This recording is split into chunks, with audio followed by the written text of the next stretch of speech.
كان هناك تجاوزات وكانت هناك انحرافات في استعمال الموارد العمومية، ولكن إن شاء الله بهذا الإصلاح وقد بدأنا فيه فعلا ابتداء من قانون المالية 21، فقد تمكنا إن شاء الله من ترشيد النفقات والتحكم في الموارد العمومية وتوجيهها إلى المشاريع كما قلت التي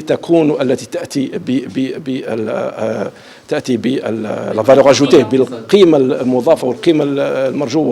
المرجوة إن شاء الله تعالى. فهذا طبعا سوف نتم برنامجنا التكويني خلال السداس الأول من سنة 2021 حتى نتمكن من وضع مشروع ميزانية 22 مبني على قانون المالية العضوية الجديد، وهذا قبل أن نضيف في وضع ميزانية 2023 إن شاء الله حسب فلسفة النتائج التي جاء بها قانون المالية العضوية الجديد.